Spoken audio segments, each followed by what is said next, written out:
In 2005, life as I knew it changed forever with a simple phone call. I called a friend of mine, Dan, who had just returned from 5 weeks in Niger, West Africa.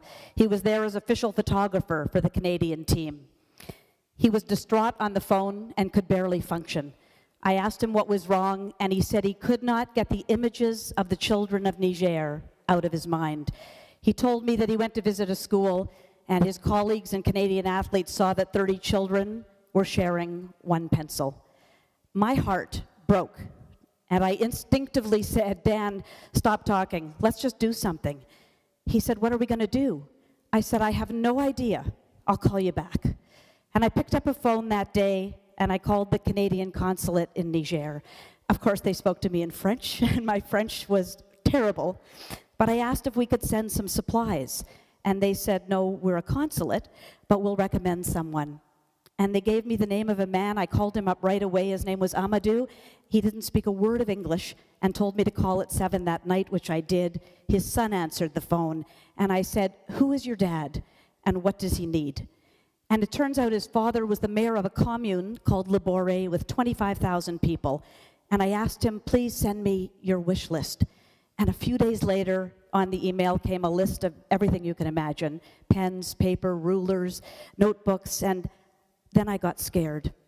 What am I doing? Who am I to think I can help? And who are these people?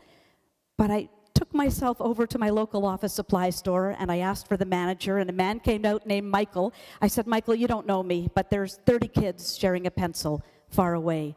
Can you help?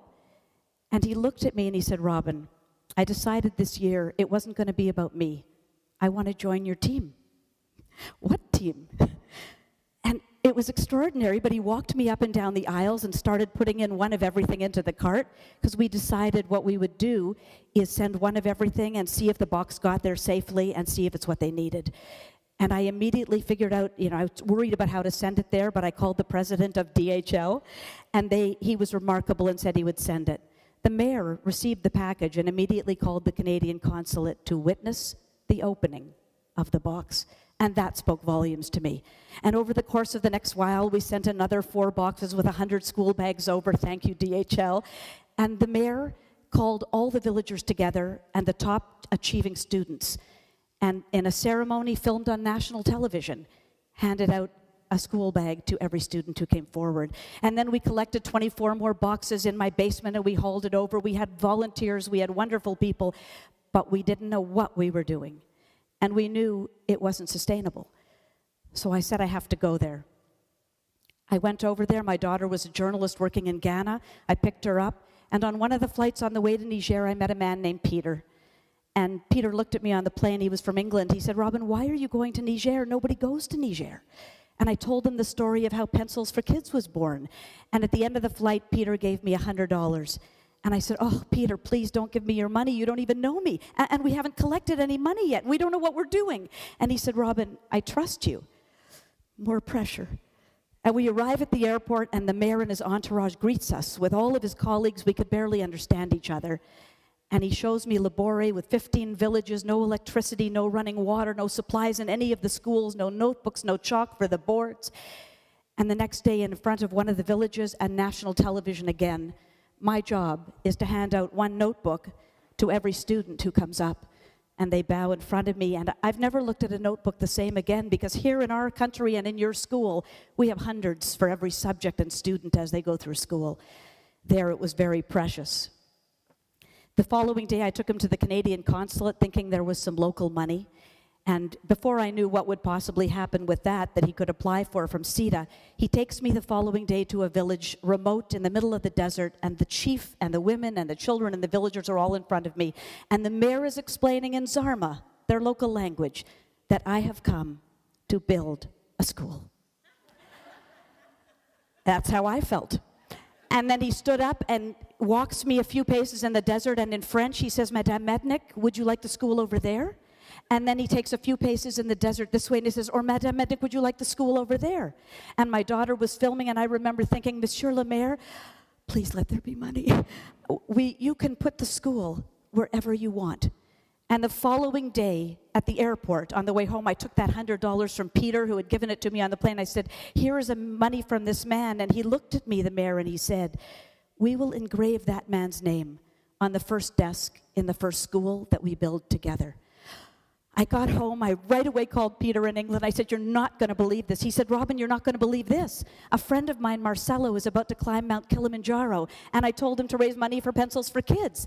I said, Peter, if he's going to climb, tell him to take a little sign saying Pencils for Kids and hold it at the summit and take a picture of himself. And one day, we'll frame it and put it in the new school that we build together, and we'll show the kids that they too can climb any mountain if they have the willingness to try. And sure enough, within a few weeks, the mayor applied for funding from CETA locally and received it for the building of the first Pencils for Kids school in that same village he'd taken me to. Peter, Marcelo, and their colleagues raised thousands of dollars and wired it over.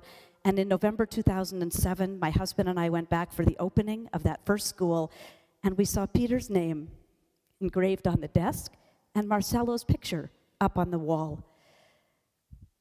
In the intervening 5.5 years, Pencils for Kids has learned a bit about sustainability. We've built 2 more schools, Community's First Library, scholarships for girls, sewing center for girls, sponsored 9 kindergartens, invited Rotary to come and drill wells and Orbis to come and train eye doctors, and they actually operated on 95 people in our community.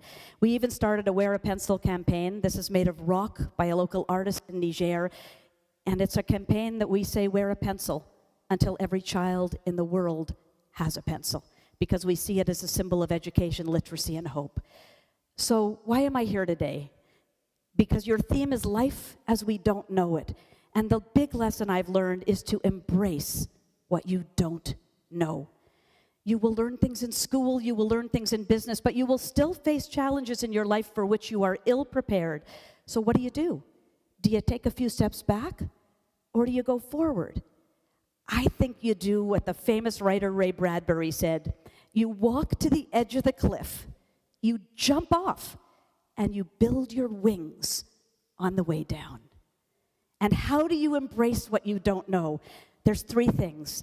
The first thing is to take a step and do it afraid. I've been fearful for 7 years. I was afraid to go in a country where I didn't speak the language, afraid to go in a country where I didn't understand the culture. I didn't know the first thing about international development. But my gut spoke before my head could think, and my feet just followed my gut. So if you have fear, like I do, then just do it afraid. The second thing is to surround yourself with excellence, because if you don't know something, others will. We've got a phenomenal team, all volunteers.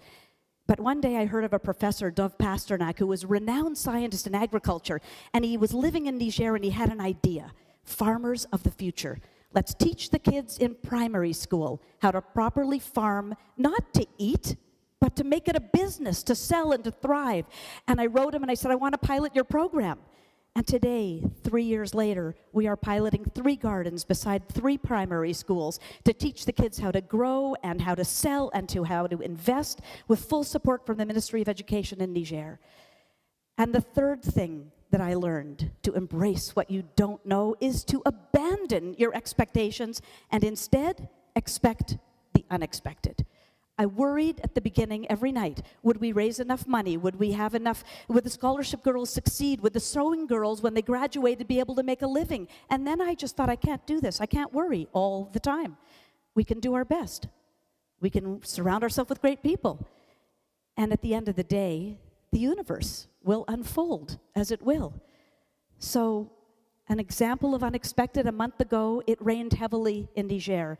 And in Libore, our community, 10,000 people lost their homes, their rice crops, devastating. At first, I was overwhelmed. And then Dov Pasternak came up with an idea. The rice is gone, let's plant Dalek. What the heck is Dalek? It's apparently a plant that will thrive where the rice crops won't. And we're right now, as we speak, introducing it to the farmers and hoping that it will turn a disaster into an opportunity. I don't know. At the end of the day, what I've learned is that I don't know what will work and what will not work. But I do know that we've offered hope to a community far away, and we've let them know they're not alone. On one of my trips to Niger, a woman came up to me And she gave me this little torn piece of paper, and it says her name, Asa Amadou, and then an equal sign, and then the word friend. And then I realized we were not alone. So my message to you is embrace what you don't know and live the life that you don't know. Because if you do, you will understand the 5 important lessons that the pencil maker told the pencil before putting him back in his pencil case. He said, and I quote, "Everything you do will always leave a mark. You can always correct the mistakes you make.